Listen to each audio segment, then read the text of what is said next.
Hello students, आज हम LLP के रिवीजन पे एक तीसरा छोटा सा लेक्चर लेने जा रहे हैं on incorporation of LLP limited liability partnership. अगर आप बनाना चाहते हैं तो उसके लिए इनकॉर्पोरेशन रजिस्ट्रेशन का प्रोसीजर, इसकी रिवीजन हम करने जा रहे हैं। आप चाहें तो मेरे साथ लिख सकते हैं। सो इनकॉर्पोरेशन ऑफ एलएलपी,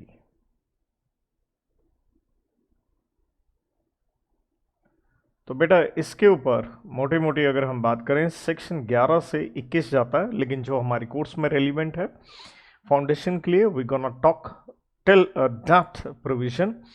तो इनकॉर्पोरेशन के लिए आंसर को आसान करने के लिए आई मेक सर्टन स्टेप्स कि अगर आप एलएलपी बनाना चाहते हैं तो रियल लाइफ में आपको क्या क्या स्टेप्स फॉलो करने हैं। तो अगर हम देखें, हमारा सबसे पहला जो स्टेप आता है, आपने एलएलपी बनानी है। आप सबसे पहले डिसाइड कीजिए आप एलएलपी का नाम क्या रखेंगे।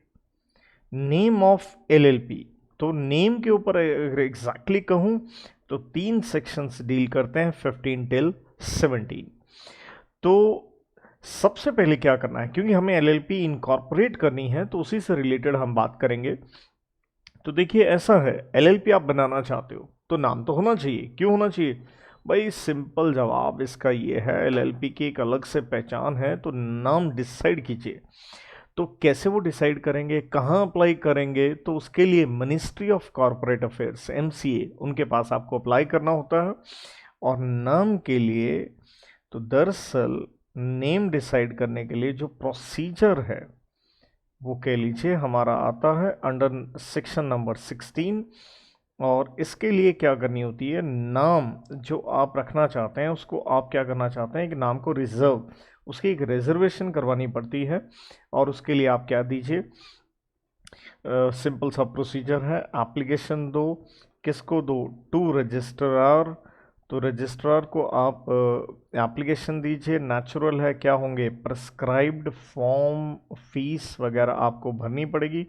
वैसे फॉर्म का बता दें तो यहाँ पे ई फॉर्म होते हैं और ई फॉर्म नंबर 1 से आप अप्लाई करते हो। और जब ये रजिस्ट्रार क्या हो जाएगा, अगर ये सेटिस्फाई हो जाता है कि आपकी डॉक्यूमेंटेशन की कार्रवाई सब पूरी है, तो ये आपको एक टाइम देगा 3 महीने का। कहने का मतलब है जो रिजर्वेशन हुई थी वो ये 3 महीने का आपको एक समय देगा कि भाई इस दौरान आप क्या करें, अपनी एलएलपी बना लीजिए। अच्छा मैं बता दूं, आपकी एलएलपी बन जाती है, कल आपने नाम क्या करना हो, अगर चेंज भी करना हो तो प्रोसीजर जो है वो यही सेम का सेम है, अगर कल एलएलपी बनने के बाद नाम चेंज करना चाहें। देर आफ्टर ऐसा है कि जब आपने नाम चूज करना है ना, तो कुछ चीज़ों को आपको ध्यान रखना पड़ता है। यहाँ सेक्शन नंबर जो है वो 15 कहता है जब आप नाम रखेंगे तो उसमें ध्यान क्या रखना है, कुछ शब्दों के ऊपर रोक है, प्रोहिबिटेड कुछ वर्ड्स हैं, आप वो इस्तेमाल ना करें। अब प्रोहिबिटेड वर्ड्स बेटा क्या हो सकते हैं? कुछ नाम अनडिज़ायरेबल होते हैं, कि जैसे अगर आप रख दें प्रधानमंत्री of India, president, prime minister, तो ऐसे नाम आप नहीं इस्तेमाल कर सकते हैं। या वो किसी से सेम सिमिलर, जिसे आप आइडेंटिकल कह सकते हैं, रिजेंबलिंग कह सकते हैं, वो नाम आप इस्तेमाल नहीं कर सकते। सेम सिमिलर नाम हो, किसका हो, चाहे वो किसी और एलएलपी का हो, चाहे किसी फर्म का हो, चाहे किसी बॉडी कॉरपोरेट का हो, कंपनी का हो, आप सेम नाम इस्तेमाल नहीं कर सकते हैं।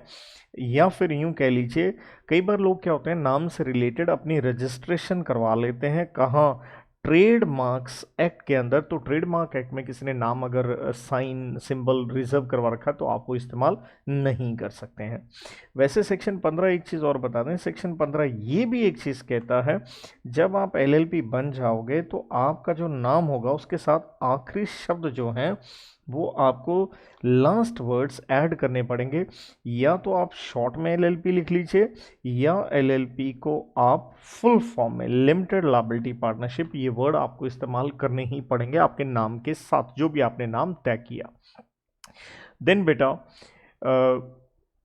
नेम से रिलेटेड ही एक बात करें। मान लीजिए ये जो सेक्शन नंबर 17 आता है इसके ऊपर कि कल एलएलपी बन जाती है और आप चाहते हो, आप अपना नाम बदलना चाहते हो। तो देखिए, इसमें मेन चीज़ जो पॉइंट हमारा बनता है वो ये है कि हम क्वेश्चन पढ़ रहे हैं किस चीज़ के ऊपर। हम पढ़ रहे हैं कि भाई एलएलपी हम क्या करने जा रहे हैं, हम एलएलपी इनकॉर्पोरेट कर रहे हैं। तो पहले नाम डिसाइड करना है, लेकिन नाम से रिलेटेड कुछ चीज़ें और भी हैं, तो इनकॉर्पोरेशन के अंदर ही मैं इसे डिस्कस कर रहा हूँ। नाम चेंज क्यों करना पड़ रहा है? क्योंकि आपका नाम क्या है, आपने ये जो ऊपर रिजेंबलिंग सेम वगैरह जो नाम थे, आपने इसका क्या कर दिया, डिफ़ॉल्ट कर दिया। और सेंट्रल गवर्नमेंट को लगता है आपका नाम किसी और से मिलता जुलता है, तो आपको ये नाम बदलना पड़ेगा। और सेंट्रल गवर्नमेंट आपको कहेगी नाम बदलो, और ये आपने बदलना है 3 महीने के अंदर। लेकिन नो डाउट इस टाइम पीरियड का आपको सेंट्रल गवर्नमेंट चाहे तो कुछ एक्सटेंशन भी दे सकती हैं। और लेकिन अगर सेंट्रल गवर्नमेंट की आपने बात नहीं मानी तो ध्यान दीजिएगा, यहाँ आपके पेनल्टी या जिसे आप कह सकते हैं फाइन के रूप में आपको लगेगा। अगर आप एलएलपी हैं तो एलएलपी को कम से कम फाइन लगता है 10,000 और मैक्सिमम हो सकता है 5 लाख। और जहां तक डेजिग्नेटेड पार्टनर्स का सवाल है, उनको ये फाइन लग सकता है 10,000 मिनिमम और मैक्सिमम लग सकता है 1 लाख।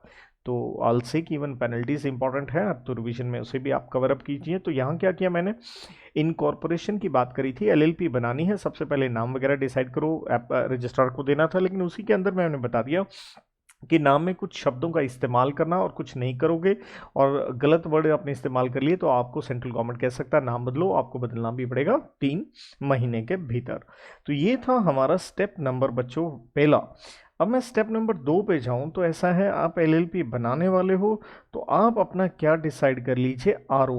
What is RO? आप पूरा लिखना चाहें तो रजिस्टर्ड ऑफिस, जिसे आप कह सकते हैं हेड ऑफिस या प्रिंसिपल ऑफिस, जहां आपका मेन काम होगा। रजिस्टर्ड ऑफिस क्यों चाहिए होता? बड़ी सिंपल सी बात है भाई, ऐसा है कहीं ना कहीं तो आपका कोई ठिकाना, जिसे कहते हैं ना कि सरकार ने, गवर्नमेंट भी अपनी तरफ से टाइम टू टाइम कुछ इंस्पेक्शंस वगैरह करती रहती है, तो अगर वो करना हो, कोई आपको नोटिस वगैरह देना हो, तो कोई ना कोई एड्रेस तो चाहिए ही, कोई कम्युनिकेशन के लिए, जिसे हम कहते हैं कम्युनिकेशन, तो उसके लिए वो चाहिए ही चाहिए। आप ये डिसाइड कर लीजिए। आप इसे चेंज करना चाहें तो आप बाद में बदल भी सकते हैं, तो उसमें भी कोई दिक्कत वाली बात नहीं है। और यहाँ पे अगर क्योंकि जो भी है इसके लिए रजिस्टर्ड ऑफिस जो भी डिसाइड करोगे, तो उसके लिए अगेन वही प्रोसीजर है, आपने एप्लीकेशन देनी है, किसको देनी है, रजिस्ट्रार को बताना है भाई ये हमारा एड्रेस है। लेकिन अगर आप नहीं बताओगे तो अगेन पेनल्टी लगेगी, और पेनल्टी जो यहाँ पे है वो 2,000 से लेकर के मैक्सिमम 25,000 तक हो सकती है। और किसके ऊपर? एलएलपी हो चाहे उसके सारे पार्टनर्स हों, दोनों की ये कॉमन क्या है यहाँ पे पेनल्टी बताई गई है। तो सेकंड स्टेप है अपना अड्डा, जगह वो डिसाइड आप कर लीजिए। Going to the third part, that is कि अब नाम डिसाइड कर लिया, जगह डिसाइड कर ली, अब आप क्या करें, रजिस्ट्रार को नेचुरल है आप अपनी एप्लीकेशन दें कि हम एलएलपी बनाना चाहते हैं। तो ये आता है बच्चों हमारा तीसरा स्टेप। यहाँ क्या कर रहे हैं हम तीसरे स्टेप में, हम अप्लाई कर रहे हैं। और हम अप्लाई किस चीज़ के लिए कर रहे हैं? हम अप्लाई कर रहे हैं कि भाई साहब रजिस्ट्रार को अप्लाई कर रहे हैं। और अप्लाई करने का मतलब भी क्या हुआ, हमें कुछ डॉक्यूमेंट्स क्या करने होंगे, फाइल करने होंगे। और अगर मैं एग्जैक्टली बताऊं तो यहाँ ई फॉर्म जो नंबर है वो 2 आता है। और अगर यहाँ सेक्शन की बात करें तो बच्चों सेक्शन नंबर 11 है, और रजिस्टर्ड ऑफिस मैंने यहाँ लिखा था, अगर आप सेक्शन लिखना चाहें तो डैट इज सेक्शन नंबर 13 उसके ऊपर आता है। सो आपने अप्लाई करना है, ई फॉर्म 2 भरते हुए रजिस्ट्रार के पास। अगेन जब आप रजिस्ट्रार के पास जा रहे हैं तो वही आंसर है, प्रिस्क्राइब्ड फीस फॉर्म, ये सब आपने भरने हैं।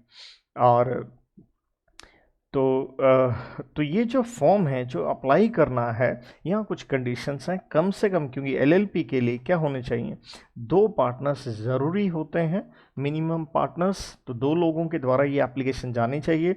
और आप उसके अंदर क्या लिख के देंगे कि एज ए एलएलपी हम कोई लॉफुल बिजनेस करना चाहते हैं, कोई इलीगल काम नहीं कर रहे हैं। और हम बिजनेस कर रहे हैं किसके लिए? बिजनेस हमेशा प्रॉफिट कमाने के लिए ही होता है बेटा। और जो ये कम से कम हमने कहा 2 पार्टनर्स कहें या पर्सन्स कहें, तो इन्हें हम एक नाम और देते हैं, हम इसे कहते हैं सब्सक्राइबर्स। तो इन्हें अपनी पूरी डिटेल, अपना नाम, एड्रेस वगैरह सब कुछ बताना पड़ता है। देन सब्सक्राइबर्स का मतलब ये हो गया कि ये लोग इसके ऊपर साइन वगैरह करके देंगे। तो ये जो लोग हैं इस साइन करके इन्हें ये एक लिख के देना होता है कि सारे के सारे हमने कंप्लाइंसेस जो हैं कि एलएलपी बनाने से रिलेटेड कंप्लाइंसेस हमने कर दिए हैं। और इस काम के लिए क्या करते हैं, क्योंकि ये एक लीगल कार्रवाई है, क्योंकि हर आदमी स्पेशलिस्ट नहीं होता, तो इस काम में आप क्या करते हैं, एक स्टेटमेंट की हमने कंप्लाइंसेस कर दिए हैं, तो एक स्टेटमेंट आप फाइल करवा लेते हैं किसी से, प्रोफेशनल्स जो आपने हायर किए हैं एलएलपी बनाने के लिए, जिसका मतलब हो गया chartered accountant, cost accountant, CS या एडवोकेट जो आपने हायर किया है, उससे एक स्टेटमेंट आप क्या करें, फाइल करवा लें कि हमने सारे कंप्लाइंसेस कर दिए हैं। तो बेसिकली अगर हम ये जो डॉक्यूमेंट्स देखते हैं इसके अंदर आप क्या लिख के दोगे, इन डॉक्यूमेंट्स के अगर हम कंटेंट्स की बात करें तो बड़ी सिंपल सी बात है, आप क्या लिख के देंगे, जैसे हमने पहले कहा एलएलपी का नाम क्या होगा, उसका रजिस्टर्ड ऑफिस क्या होगा, या ऊपर लिख के दिया कि आप बिजनेस क्या करना चाहते हैं, देन पार्टनर्स जो हैं कौन हैं, कितने हैं, उन सब की आपस की सारी क्या आ जाएंगी, डिटेल्स आ जाएंगी, राइट। तो एट्सेट्रा एट्सेट्रा यही चीज़ें आपने देनी है। लेकिन यहाँ एक इम्पॉर्टेंट बात ये भी आती है कि अगर आप कोई फॉल्स यहाँ पे स्टेटमेंट दे देंगे तो नेचुरल है आपके ऊपर भयंकर पेनल्टी होगी, आपको यहाँ जेल हो सकती है, और वो हो सकती है मैक्सिमम 2 इयर्स की। एंड है, इसका मतलब है जेल के साथ साथ आपको फाइन भी लगेगा, और फाइन यहाँ है मिनिमम 10,000 और 10,000 से हो सकता है मैक्सिमम ये 5 लाख रुपए तक। तो ये इस तरह से यहाँ सेक्शन 11 में आपने ई फॉर्म 2 भरते हुए रजिस्ट्रार को अप्लाई कर दिया। अब नेक्स्ट स्टेप क्या होगा, जैसे ही आपने उसे अप्लाई किया है, अब रजिस्ट्रार साहब अगर ये क्या है, अगर ये सेटिस्फाइड हैं, तो सेटिस्फाइड हैं तो ये क्या करेंगे, तो अगर ये सेटिस्फाइड हैं तो ये इनकॉर्पोरेशन कर देंगे भाई, और तो क्या करेंगे। तो ये सेक्शन नंबर 12, यहाँ सेक्शन चेंज हो जाता है, ये 11 था, यहाँ आ जाता है आपका सेक्शन नंबर 12। तो अगर ये सेटिस्फाइड हैं आपके डॉक्यूमेंटेशन से, तो ये विद इन 14 दिन के भीतर भीतर, 14 डेज के भीतर भीतर रजिस्ट्रार साहब आपको क्या इशू कर देंगे, आपको ये सर्टिफिकेट ऑफ इनकॉर्पोरेशन इशू कर देंगे, जिसका मतलब है एलएलपी की यहाँ क्या होगी, डेट ऑफ बर्थ की एलएलपी बन गई है। और ये भी एक ई फॉर्म होता है 3 जिसके द्वारा ये बना दिया जाता, मतलब आपको सर्टिफिकेट दे दिया जाता है। देन जैसे ही ये आपको सर्टिफिकेट मिल गया, क्योंकि ये सबसे बड़ी चीज़ थी, जैसे ही सर्टिफिकेट मिल गया, यहाँ पे आता है सेक्शन नंबर 14, इस सर्टिफिकेट के इफेक्ट्स या कह लीजिए कॉन्सिक्वेंसेस क्या होंगे। तो बड़ी सिंपल सी बात है, आप एलएलपी बन गए तो एक बॉडी कॉर्पोरेट आपकी अलग से क्या हो गई, एक पहचान बन गई, तो यहाँ जितनी फीचर्स एलएलपी की हैं वो अप्लाई कर जाएंगी। और फीचर्स हमने इससे पहले वाली वीडियो में रिवीजन आपको करवा दी थी, वो सारे के सारे लग जाएंगे, आप separate legal entity, perpetual succession, separate property, common seal वगैरह, this and that, right, that will happen. So with this बच्चों, ये था आपका आज जो हमने पढ़ा इनकॉर्पोरेशन के ऊपर। इतना सा स्टफ आपने मेरे साथ लिख लिया, बड़ी अच्छी बात है। आप इसे फोटो क्लिक करना चाहें, you can do it. So on this note it comes to an end. Thank you.